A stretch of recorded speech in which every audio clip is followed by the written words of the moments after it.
Hey guys, welcome to the UBook channel. So as I mentioned that we will begin with the English course. So I have prepared some notes for you. So this is the basic English course we will be moving further with. So what is it about? Introduction to the English language with a channel which is UBook, right? So what we will learn in this English course? First of all, the main agenda is to help you speak fluently. So we'll learn speaking. Along with that, we are going through the notebook sessions. So we will also learn read and write. Okay तो basically ये जो complete English course है ये 3 level में रहेगा, basic, intermediate और advance. शुरुआत में हम पूरी तरीके से बेसिक कॉन्सेप्ट्स के थ्रू जाएंगे। अब ये वर्क कैसे करेगा, तो हम स्टार्ट करेंगे एकदम बेसिक स्ट्रक्चर से जो कि कंप्लीटली बिगनर्स के लिए होगा, और स्लोली स्लोली हम मूव करेंगे आगे जो कि दूसरे सेशंस हैं जो कि इंटरमीडिएट है और एडवांस है। Okay, so my dear friends, if you are a beginner, do not worry at all. I have mentioned it, do not worry at all. मैं आपकी पूरी मदद करूंगा, आप बिल्कुल चिंता मत करें। I will help you to learn and practice so you could speak fluently. आप फ्लुएंटली बोल सकते हैं अगर आप प्रॉपर पैटर्न के थ्रू जैसा मैं कह रहा हूँ वैसा आप करेंगे, या आप दूसरी वीडियोस भी रेफर कर सकते हैं। मैं आपसे अपना नॉलेज शेयर कर रहा हूँ। So what will be taught, क्या क्या पढ़ाया जाएगा। जैसे कि मैंने आपको बताया कि हम पूरी तरीके से स्टार्टिंग से बिगनिंग के थ्रू जाएंगे, एकदम बिगनिंग से हम आगे पढ़ने की कोशिश करेंगे। तो शुरुआत में हम इंग्लिश और हिंदी मिक्स करके पढ़ेंगे।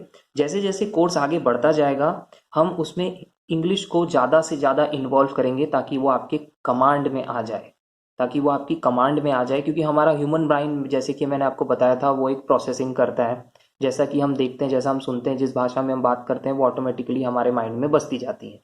तो जैसा ज़्यादा से ज़्यादा अगर हम इंग्लिश का प्रयोग करेंगे तो वो हमारे लिए हेल्पफुल होगा ना। मुझे आपसे क्या चाहिए, राइट? सो मैं चाहता हूँ कि जब भी आप इंग्लिश लेसन कोर्स पे बैठें पढ़ने के लिए, या वीडियो जब भी आप देख रहे हैं, तो एक नोटबुक और पेन हमेशा अपने पास रखें और उसे नोट करें। जितना ज़्यादा आप नोट करेंगे और स्क्रिबिंग करेंगे उतना ज़्यादा वो आपके दिमाग में सेट होता जाएगा। इसलिए वो बिल्कुल एडवाइजरी है कि आप उस चीज़ को नोट करें।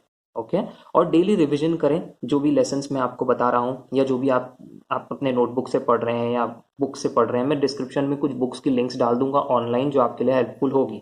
दूसरा, आप न्यूज़पेपर भी रेफर कर सकते हैं, कुछ वोकेबलरी साइड बाय साइड खुद भी सेल्फ लर्निंग कर सकते हैं। तो उसे रोज प्रैक्टिस में रखें, तब जाके हम इजीली इस चीज को कैच कर पाएंगे। सबसे इम्पॉर्टेंट बात है जो है वो, do not lose your hope. आप होप नहीं लूज करना है आपको।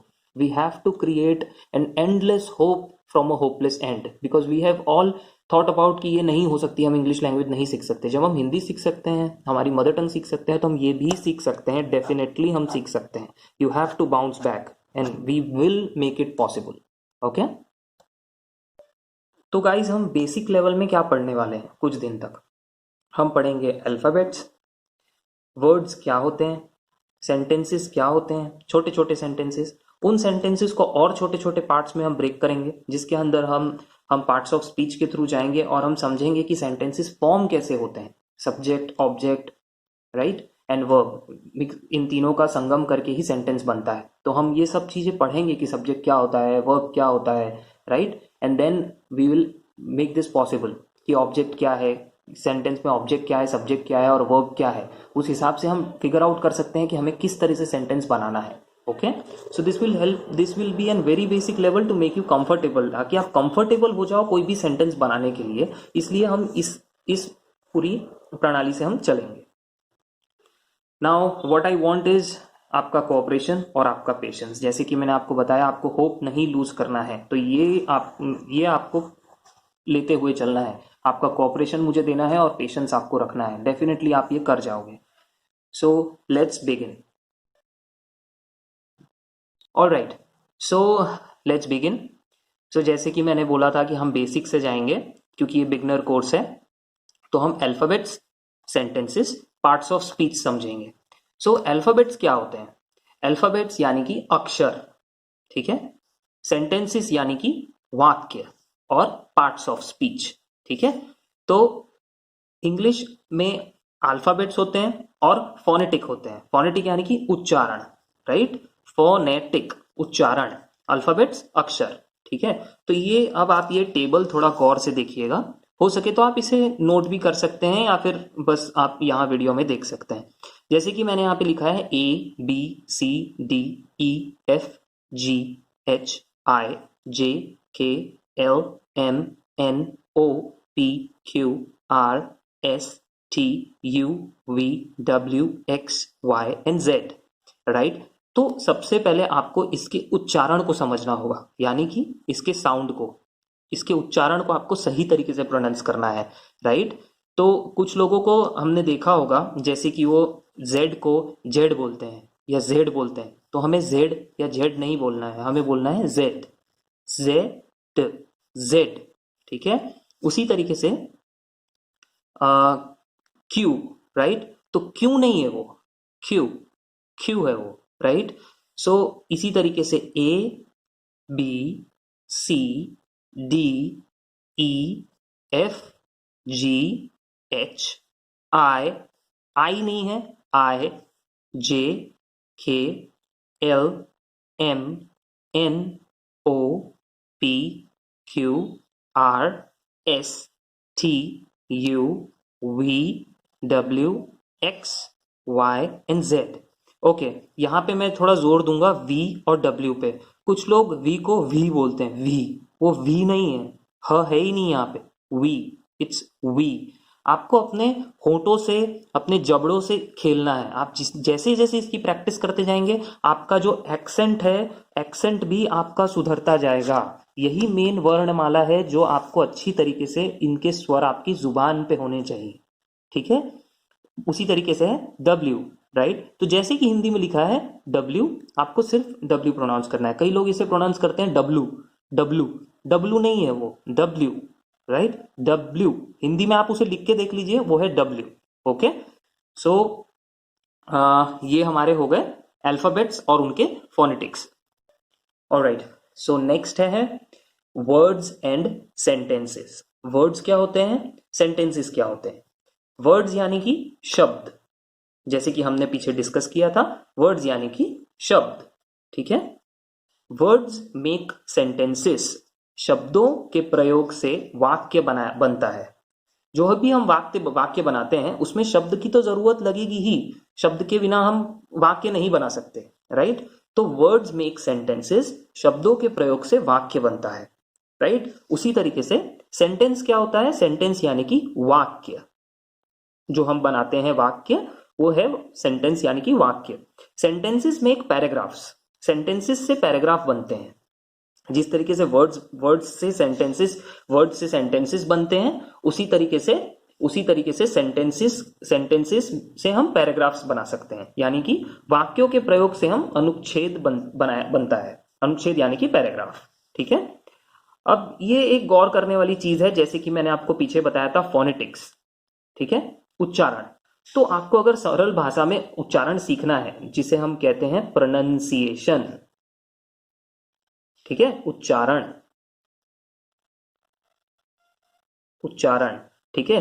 तो आप सिंपल भाषा में, अगर कोई लंबा सेंटेंस है, आप अपनी मर्जी से उसे तोड़ना चाहते हैं, तो आप सेंटेंसेस को है एसेंटेंसिस, उसे तोड़ दीजिए। मैंने भी ऐसे ही सीखा था, जब हम छोटे थे तब भी हम सब स्कूल में ऐसे ही सिखाया जाता था। तो अब हमें ये चीज फॉलो करनी है, राइट, ताकि हमारा स्वर भी सही हो। दूसरी गौर करने वाली बात यह है कि फोनेटिक्स का जब आप प्रयोग करें, जो कि मैंने आपको बताया था ए बी सी, जो पीछे मैंने आपको बताया था, उसमें आपको पहला शब्द, जो भी वर्ड है उसका पहला शब्द और आखिरी, उसे सही तरीके से प्रोनाउंस करना है। जैसे कि जोर देके थोड़ा सा, आपको धीरे धीरे प्रैक्टिस में आ जाएगा। मैं आपको आगे ये कंप्लीट होने के बाद एक्सेंट के बारे में भी बताऊंगा, उसमें आपको ध्यान आ जाएगा। लेकिन शुरू से धीरे धीरे इसकी प्रैक्टिस करना शुरू करें। जैसे कि सेंटेंसेस, सेंटेंसेस अच्छा नहीं लग रहा है, सेंटेंसेस, राइट। सो इस तरीके से आपको उसे ब्रेक करके करना है। अब हो गया पैराग्राफ, राइट, तो हम इसे दो भाग में तोड़ दिया। Paragraph, PARA, para hyphen graph, paragraph. आप इसे तीन भाग में भी तोड़ सकते हैं, PARA और ग्राफ। तो पैराग्राफ, पैराग्राफ, राइट। तो यही हम एक्सेंट में सीखने वाले हैं कि PA का क्या साउंड बनता है। आर ए का क्या साउंड बनता है। इस तरीके से एक पूरा क्लस्टर होता है जिसमें सारे साउंड होते हैं। वो सारे साउंड जिस तरीके अगर आपको याद हो जाते हैं तो आपके लिए किसी भी शब्द का उच्चारण यानी कि प्रोनाउंसिएशन करना बहुत ही सरल हो जाएगा। सब्जेक्ट और object. So subject and object in a sentence, ठीक है। So every sentence has a subject and object in it, यानी कि हर वाक्य में विषय और वस्तु होती ही होती है। सो अब हम जानेंगे कि विषय क्या है और वस्तु क्या है। सो सब्जेक्ट क्या होता है? कर्ता, ठीक है। कर्ता वह व्यक्ति अथवा वस्तु जो कुछ कार्य कर रही है या कुछ कार्य करता है, वो करता है। कार्यकर्ता नहीं, कर्ता, ठीक है। जो कुछ कार्य कर रहा है उसे हम कर्ता कहते हैं, ठीक है। ये काट दे रहा हूं मैं, सॉरी।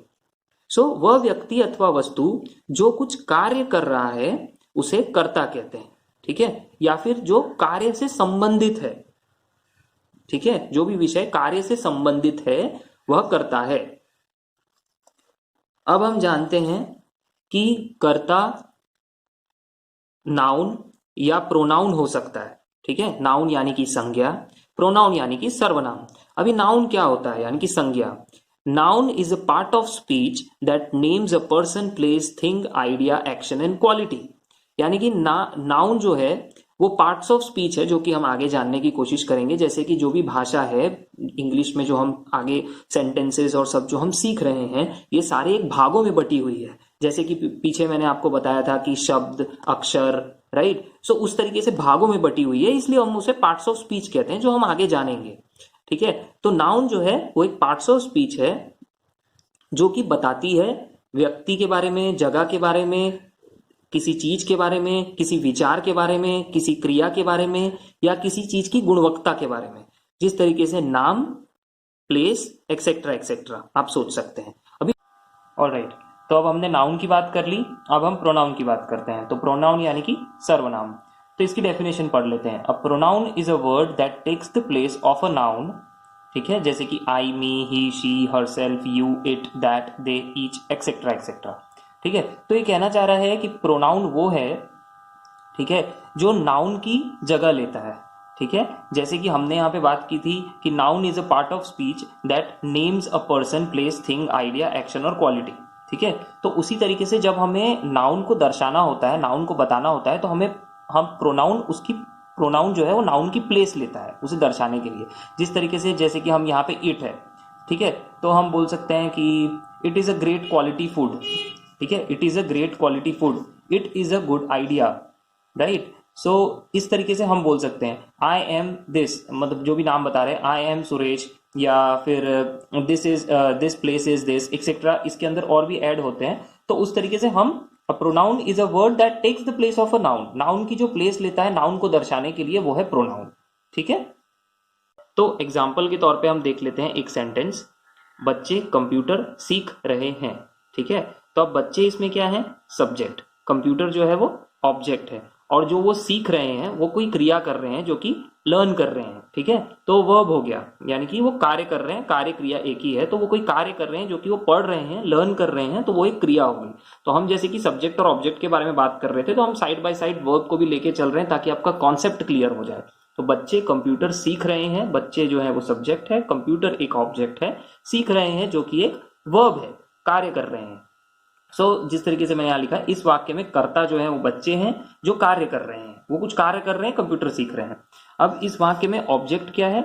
ऑब्जेक्ट कंप्यूटर है जो क्रिया के कार्य सीखने से प्रभावित है, ठीक है। तो क्रिया का कार्य कौन कर रहा है? क्रिया का कार्य बच्चे कर रहे हैं, और उससे प्रभावित कौन हो रहे हैं? कंप्यूटर सीखने से बच्चे हो रहे हैं। तो क्रिया का कार्य करने से प्रभावित हैं, यानी कि सीखने में बच्चों की मदद कर रहा है, वो है कंप्यूटर, राइट। तो क्रिया के कार्य से प्रभावित हैं, ठीक है।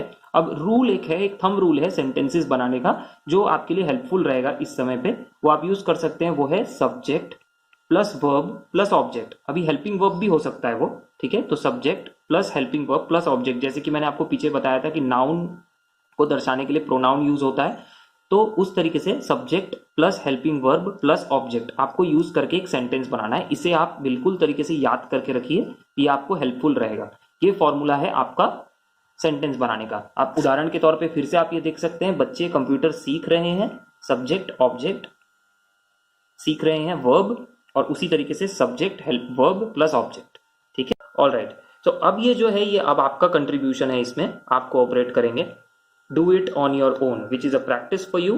फर्स्ट सेंटेंस जो है वो है हम इंग्लिश सीख रहे हैं, सचिन खेल सकता है, तुम बोल सकते हो, राम गीत गा रहा है, मैंने एक पिक्चर देखी, रोहन अपनी गाड़ी धो रहा है। अब आपको ये सेंटेंसेस बनाने हैं, आप चाहे तो अपने हिसाब से भी सेंटेंसेस बना सकते हैं और प्रैक्टिस करके आप कमेंट में मुझे बता सकते हैं, मैं आपकी हेल्प करूंगा। राइट, मैं अब आपके पहले सेंटेंस में मदद कर देता हूं। हम जो है वो सब्जेक्ट है, हम इंग्लिश सीख रहे हैं, हम इंग्लिश सीख रहे हैं।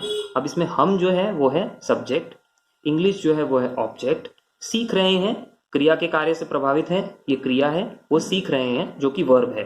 तो हम इंग्लिश सीख रहे हैं। इस तरीके से आपको सेंटेंसेस को पहले तोड़ना है। ये जो मैंने बताए हैं सेंटेंसेस, या आपको कहीं सेंटेंसेस मिलते हैं, सबसे पहले उसे तोड़िए, एक पहले उसे ब्रेक कीजिए कि आप समझने की कोशिश कीजिए कि सब्जेक्ट क्या है, ऑब्जेक्ट क्या है और क्रिया क्या है इसमें, इसको समझिए। अगर चाहता तो मैं आपको सिर्फ सब्जेक्ट और ऑब्जेक्ट बता सकता था, लेकिन अगर आप साथ साथ में क्रिया के कार्य को भी समझते हुए चलेंगे तो आपका वर्ब का कॉन्सेप्ट क्लियर हो जाएगा, क्योंकि नेक्स्ट जो हम करने वाले हैं वो है पार्ट्स ऑफ स्पीच। तो चलिए अब पार्ट्स ऑफ स्पीच की बात कर लेते हैं। ऑल राइट, तो ये है पार्ट्स ऑफ स्पीच, शब्दों के भेद। तो जिस तरीके से इंग्लिश भाषा को हमने समझा, अक्षर, वाक्य, राइट, सो उस तरीके से जो भाषा हम दिनचर्या में बोलते हैं हिंदी, राइट, उस तरीके से इंग्लिश भी भागों में बटी हुई है, कुछ भागों में बटी हुई है। उनके भाग क्या हैं? तो वो उनके भाग ये हैं, और उन शब्दों के भाग, शब्दों के भेद क्या हैं, किस शब्द को किस सेंस में, यानी कि किस तर्क पे बोलना है, क्या लॉजिक यूज करके बोलना है, क्या तर्क यूज करके बोलना है, तो वो पार्ट्स ऑफ स्पीच पे पूरी तरीके से आधार करता है। अभी असली में जो है हम धीरे धीरे एडवांस लेवल पे मूव हो रहे हैं। अगर आप कहेंगे तो आपको बेसिक लेवल पे और भी मैं सेपरेट वीडियोस बनाऊंगा जो आपके बेसिक लेवल पे हेल्पफुल रहेंगे, जैसे कि वोकेबलरी पे बनाऊंगा, सेंटेंसेस कंस्ट्रक्शन पे एक सेपरेट वीडियोज में बनाऊंगा। लेकिन अभी हम लेसन वाइज चल रहे हैं, तो अभी इसमें भी हम एकदम बेसिक तरीके से जाएंगे, एकदम बेसिक स्टाइल में हम जाएंगे एज अ बिगनर, जैसे मैंने आपको बोला था। तो हम पार्ट्स ऑफ स्पीच में क्या पढ़ने वाले हैं, जो कि शब्दों के भेद है? Noun, verb, pronoun, executive, adverb, preposition, conjunction, interjection, right.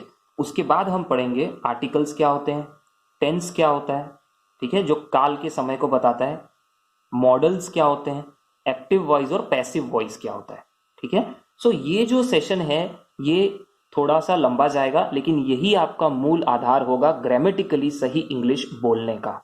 मैं आपको स्पीकिंग की पूरी ट्रेनिंग प्रोवाइड करूंगा, लेकिन अगर आपके ये कॉन्सेप्ट थोड़ा बहुत भी क्लियर होगा तो जब आप स्पीकिंग के एक लय को पकड़ लेंगे उस समय आपके लिए बहुत ही आसान होगा इन चीजों का माइंड में प्रोसेसिंग करना और फास्ट तरीके से उस चीज को बोलना बिना अटके या बिना रुके। सो हमें ये भी समझते हुए चलना है ताकि हमारी राइटिंग भी अच्छी हो सके और रीडिंग स्किल्स भी हमारी अच्छी हो सके, ताकि हम जब कुछ रीड करें तो हम ब्लंटली कह सकें कि नहीं ये गलत लिखा है, ये ग्रामेटिकली गलत लिखा है। भले हम स्पीकिंग में मास्टर हों, लेकिन हमें उस पहलू को भी हमें अपना थोड़ा अच्छा करना है। तो हम पार्ट्स ऑफ स्पीच भी अच्छी तरीके से समझते हुए चलेंगे, जो कि noun, verb, pronoun, adjective, adverb, preposition, conjunction, interjection, articles, tense, modals, active voice and passive voice. Alright, so अभी नेक्स्ट वीडियो जो मैं बनाऊंगा वो होगा पार्ट्स ऑफ स्पीच पे। तो मैं चाहता हूं कि आप थोड़ा सा पार्ट्स ऑफ स्पीच के बारे में पढ़ें। आप वीडियो भी देख सकते हैं, लेकिन वो आपको कंफ्यूज कर देगा, तो बेटर है कि आप गूगल पे ही पढ़ लें कि पार्ट्स ऑफ स्पीच क्या होता है, थोड़ा बहुत अपने हिसाब से थोड़ा सा लर्न कर लें, सेल्फ स्टडी, ताकि जब आप इस पूरे लेसन से होते हुए गुजरें तो आपके लिए वो आसान हो। Alright, so let's meet on the next video पे हम मिलते हैं, ठीक है। Thank you.